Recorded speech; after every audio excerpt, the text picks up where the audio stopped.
Heading up the rebel delegation is Mohammed Alouche, a 45-year-old originally from Douma in the suburbs of Damascus. The chief negotiator of the opposition delegation is a leading political figure in Jaish al-Islam, or Army of Islam, a Salafist rebel group backed by Saudi Arabia. Until recently, Russia and Syria called Jaish al-Islam a terrorist organization. In the past, it has cooperated with the Syrian branch of al-Qaeda. But today, Moscow is courting the rebels it previously rejected, and Jaish al-Islam is the main group at the negotiation table in Astana. A table bringing together different factions with different positions. Among the so-called moderate groups is the Fastakim Union, a faction of the Syrian Free Army that was mainly active in the Aleppo region until Bashar al-Assad regained control of the city in December. Another group present is the Sultan Murad division, primarily composed of Syria Turkmen. Heavily supported by Turkey, it's mainly fighting near the Turkish border and has also received military supplies from the West. Among the groups classified as Islamist is Failaq al-Sham, or the Sham Legion.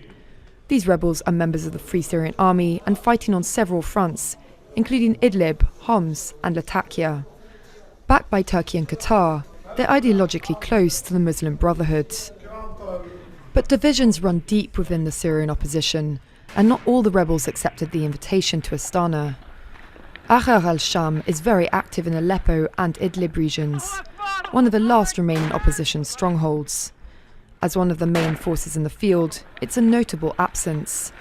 The Saudi Arabia and Qatar-backed Salafist group have refused to send a delegation because it accuses Assad's government of violating the December 30th truce deal.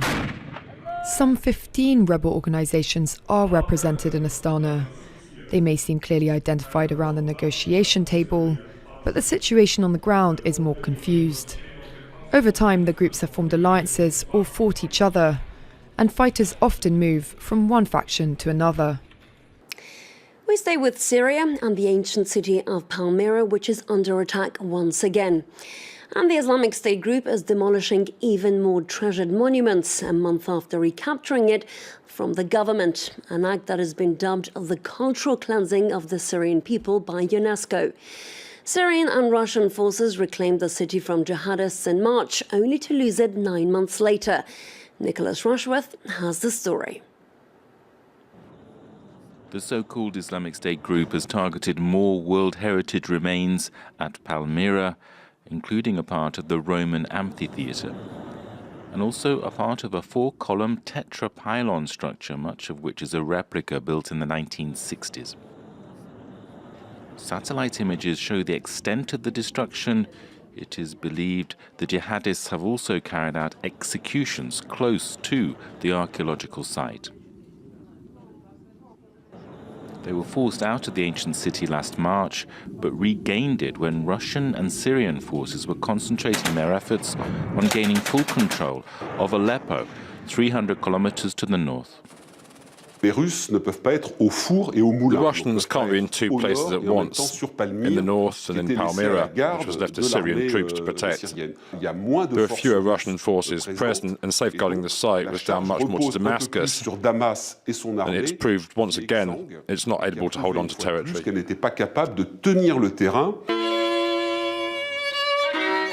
It is an embarrassing loss for Vladimir Putin.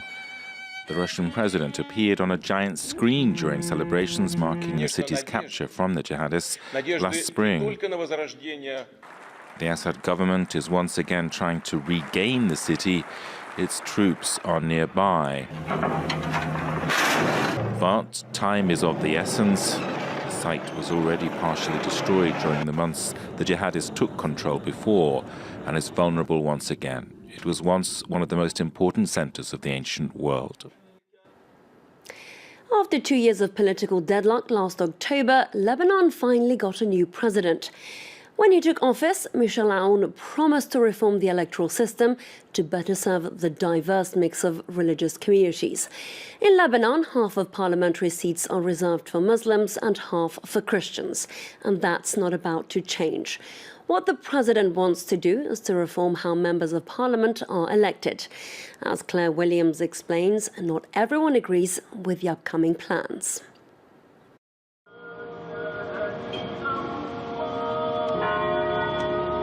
With its complex mix of different faiths, Lebanon has long struggled to ensure politicians serve members of all communities.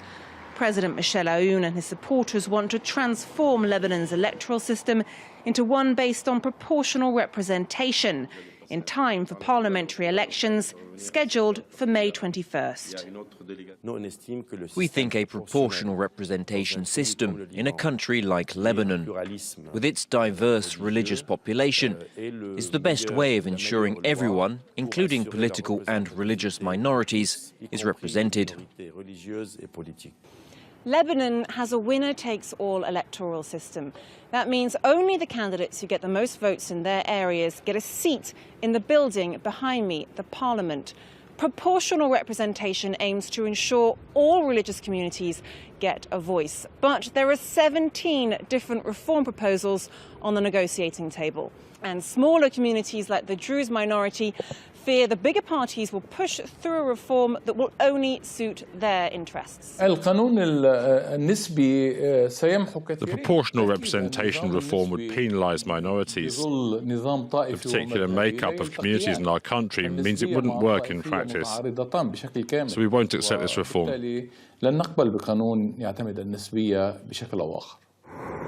We headed into the mountains outside Beirut to meet the vice president of the Lebanese forces.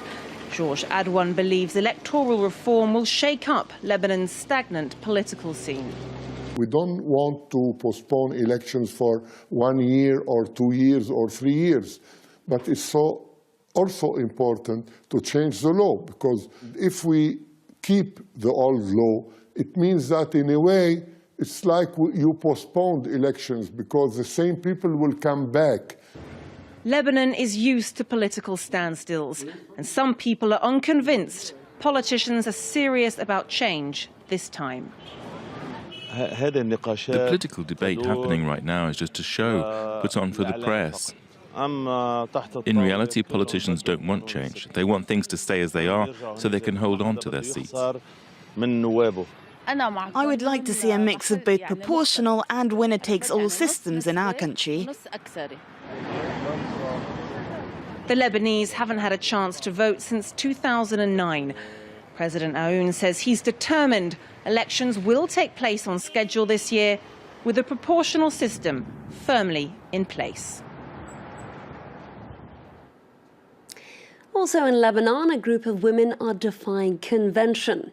They are the ladies of Harley, and they talk to us about the pull of the open road on the back of a bike as part of their group, which was created back in 2009. Dressed in leather jackets, riding big bikes, Carol, Rania and Talar enjoy letting the throttle go on these Lebanese roads.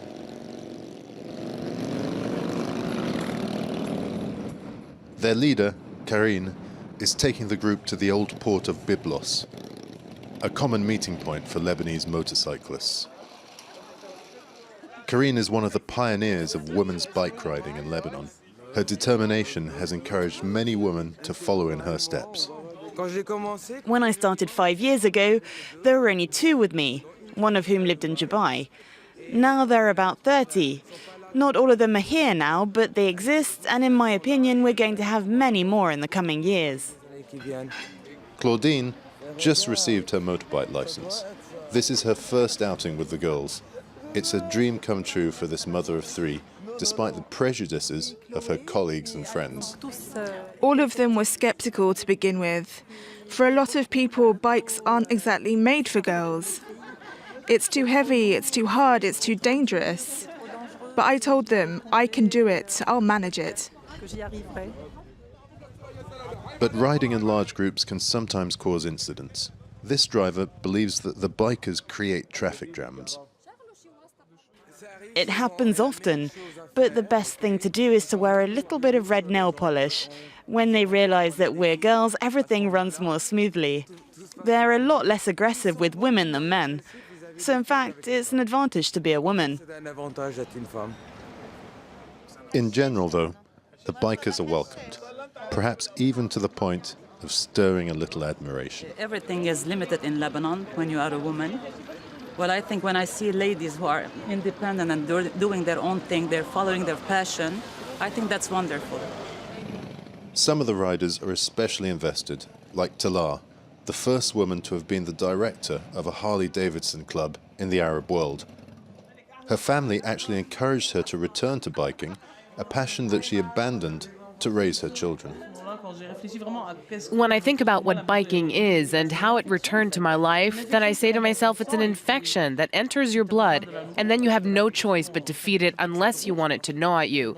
When you get the urge, you have to go with it, and then it starts. It's a kind of medicine. In a troubled region, Lebanon is, in some ways, an exception for these women who aim to continue spreading their passion for biking.